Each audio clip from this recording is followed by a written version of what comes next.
Mau tapon? Huwag kanina. Huwag ka tao.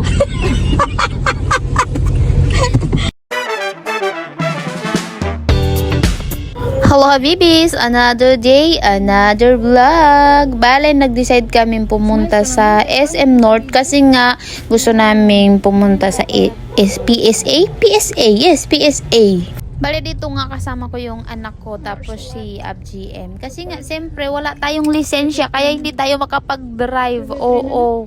Kaya sorry na po kay AbGM, agad-agad, ganun. Siyempre, uunahin natin yung kaligtasan, siyempre, diba? Ah, mau tapon? Huwag kanina. Huwag ka tao.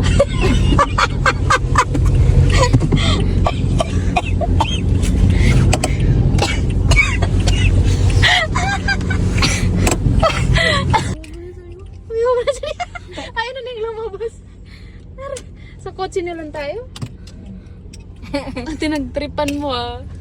Bale dito, niloko ko yung anak ko. I mean, linoko ni AbGM yung anak ko. Kasi nga, siyempre, since first time niyang ma-experience yung ganitong life na kasama ako, medyo naninibago siya sa mga bagay-bagay.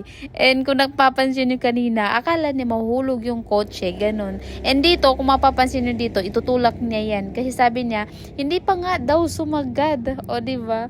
Napaka-love ko talaga yung anak ko na yun. Siyempre, pinangarap din natin makasama yung anak ko. Makasama ko yung anak ko. Pero, siyempre hindi ganun kaganda yung experience namin bago kami nagkasama. Pero ganun pa man, lahat ng bagay may purpose, ika nga. And dito, naglalakad na kami, papasok dito sa mall. Nagtanong-tanong nga kami, kasi nga, hindi nga dito yung mall na dapat namin pasukan. And yan, linakad po namin yan, hindi ko lang nasama doon sa video na naglakad kami ng napakalayo. Kasi nga, hindi na namin tinanggal yung parking doon sa isang building. So dito na lang kami, dito kami naghanap ng makakainan, dito kami naghanap ng kung ano yung makikita namin. Kasi yung PSA na balak talaga namin is wala pala sa SM North. Oo, nasa main talaga yun. And dito, niloko namin siya. Sabi nga namin, pag tumunog yan, ibig sabihin, sunog na yung order mo. Ganon. Medyo naniniwala siya. Pero since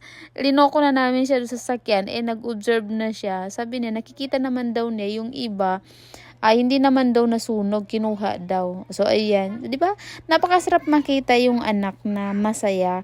Although, hindi pa ito yung pinaka-the best moment na dapat niyang maranasan. Kasi, wala pa kaming isang buwan na magkasama. O wala pa kaming isang buwan. Siyempre, nag-uumpisa pa lang kami sa mga bagay-bagay dun sa mga memories na kailangan namin gawin. And since busy yung nanay niya, busy ako, hindi kami makagala ng makagala. Kasi naghahanap buhay ba? Pero, ganun pa man, sisikapin natin magkaroon ng good memories with her. Uy, may English.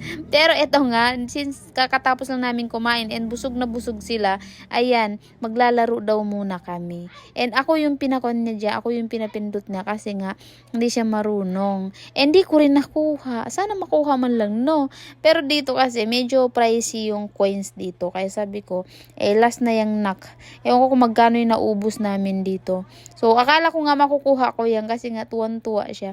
'Di ba? Ang sarap makita yung anak mo na parang hindi niya kasi na-enjoy yung pagkabata niya, ganyan kasi nga 'di ba? Iba kasi ang culture sa probinsya compare dito sa Manila. Kasi sa Manila kasi ang focus ng mga bata dito, yung ibang mga bata is pag-aaral at saka siyempre mga good memories. Pero nasa sa ibang magulang din 'yan. Kasi yung ibang magulang, siyempre hindi natin masisisi kung bakit gano'n nila napalaki yung anak nila. Since yung anak ko, siyempre, hindi lumaki sa akin. So, mag-i-invest kami ng quality time and mga good memories. Bakit ba ako nagpapaliwanag? And sa sobrang layo ng linakad naming Habibis, medyo hiningal-hingal kami at napagod. Yung paa ko talaga dyan, sobrang napagod. And dito umuwi na kami, medyo traffic. O diba? Pero Habibis, i-update ko kayo sa mga next na video namin. Kasi hanggang dito na muna yung video natin. Bye-bye!